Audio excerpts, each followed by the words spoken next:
how is your view on future prospects on the US government policy in the field of energy and climate, both domestically and internationally? Well, first of all, we have failed to adopt a long-term comprehensive thing, and that's, in my view, a major failure.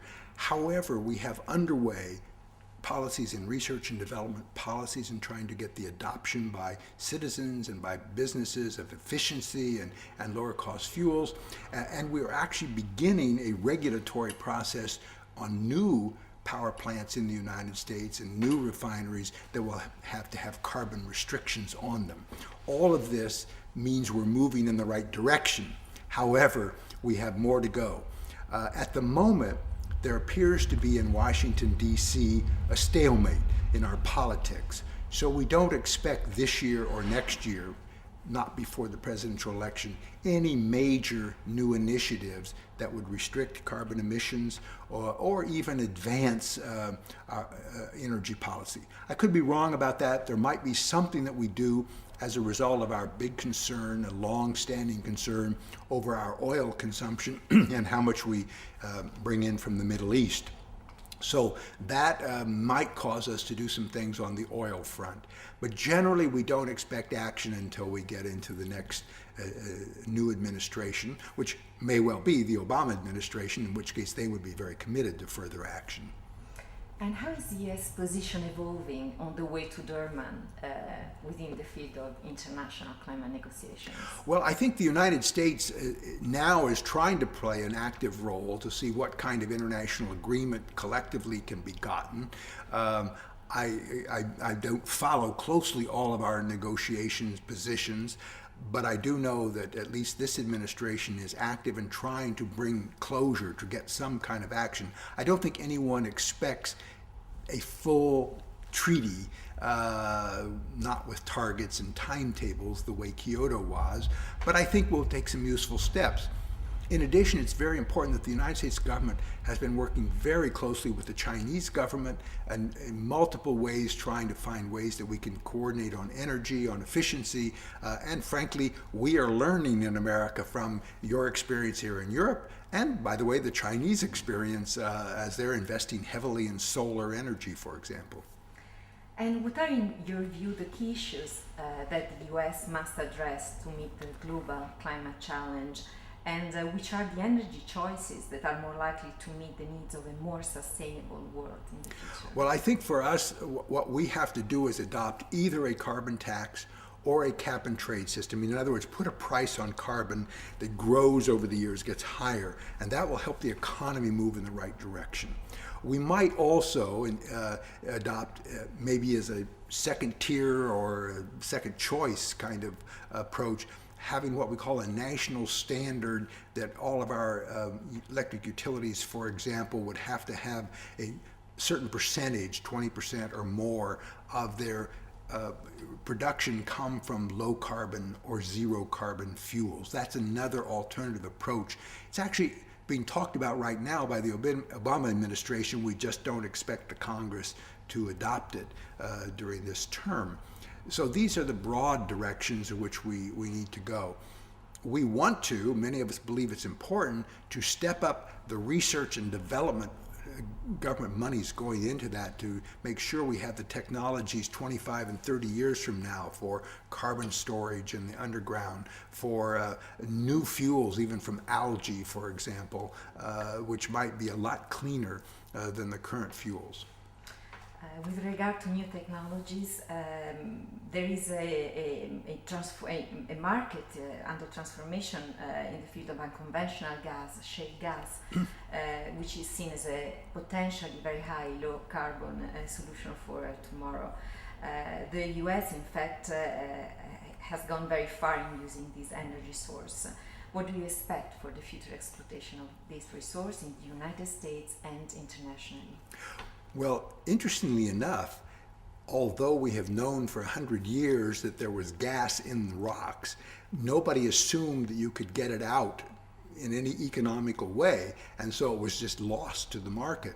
And it surprised virtually everybody in government, in industry, and in academia when about 5 years ago we had major success by a private company in exploiting that shale gas through a process called fracking that got the gas out. It's now believed that we have huge quantities in the United States, and that you have in Europe huge quantities, and in Asia and other places around the world. This can be an extremely important source. It is certainly cleaner than oil. It's certainly cleaner than coal by a long shot. However, when you burn it, you still get carbon dioxide. Or if it leaks, just leaks into the atmosphere, that's also a greenhouse gas. So there are troubling questions that must be dealt with by technology or by the management of industry and government. One of those is to prevent too much leakage into the atmosphere, otherwise it doesn't help us on climate change.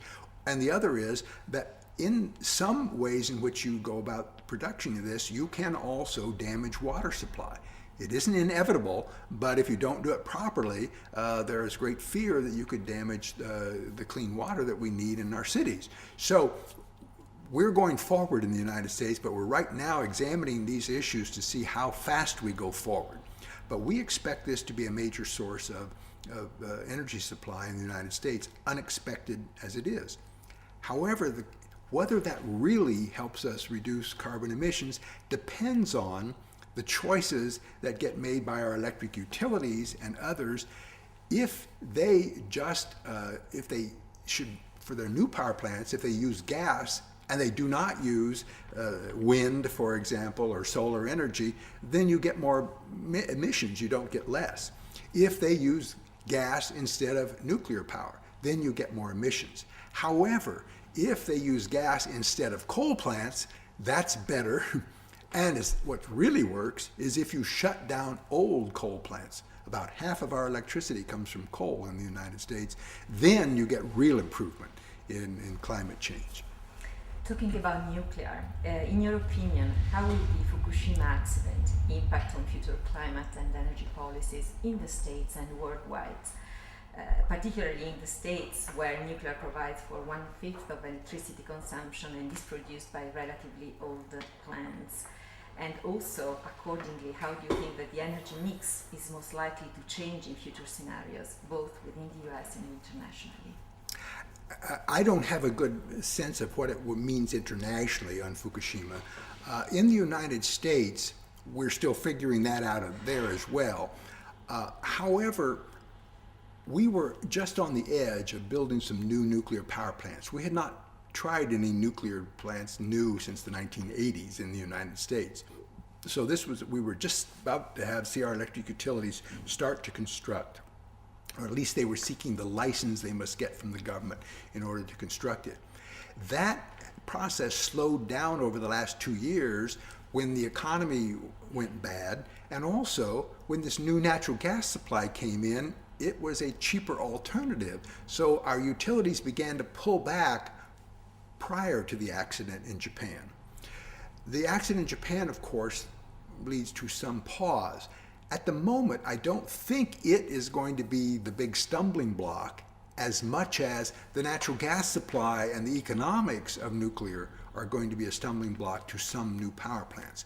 But we are going through a process, as I'm sure in Europe and elsewhere, where our regulatory agency is reviewing what rules need to be imposed on the existing power plants in order to keep them safe. And that's going to be a big issue over the next 6 months.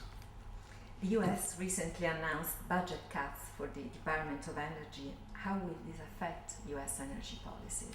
Well, of course, in part that depends on how well the government was already spending the money.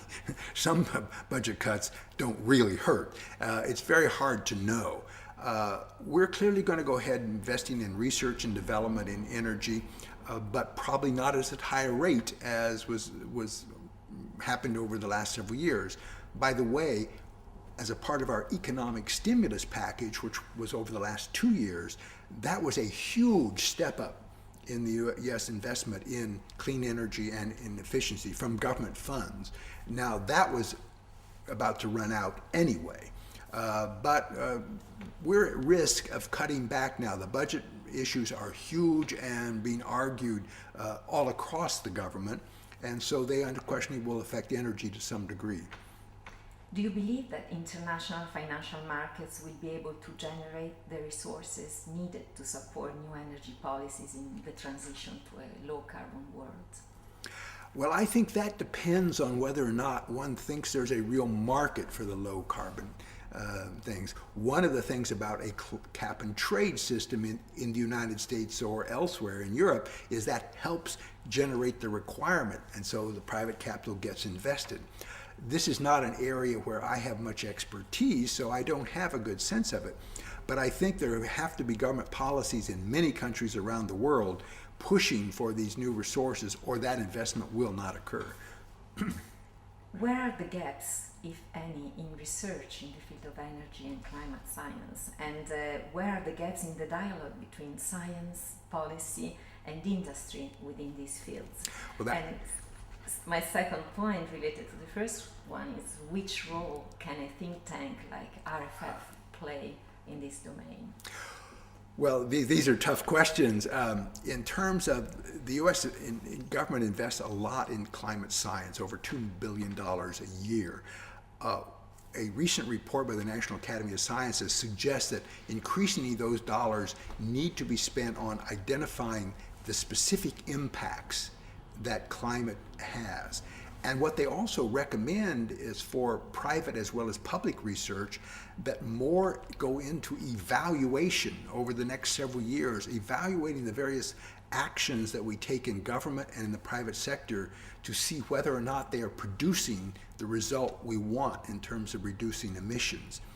Indeed, one of the things that report calls for is in the United States to have periodic, maybe every 4 or 5 years, a major review, because we don't know how effective many of the policies that we have adopted to incentivize carbon capture and storage or to incentivize wind, how effective those are really working. And so we at RFF and at FEEM here in Milan, these are important possibilities to really examine and compare policies and see what works.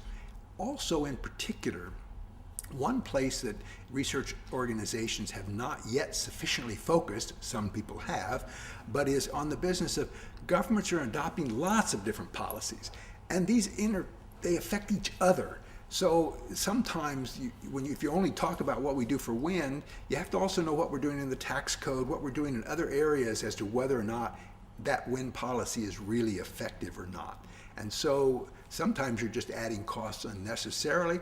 Sometimes you're undermining one policy with another policy. And that's some hard work. It's not easy to do, but I think it's what FEEM has already begun to prove itself to do and what we're trying to do at RFF.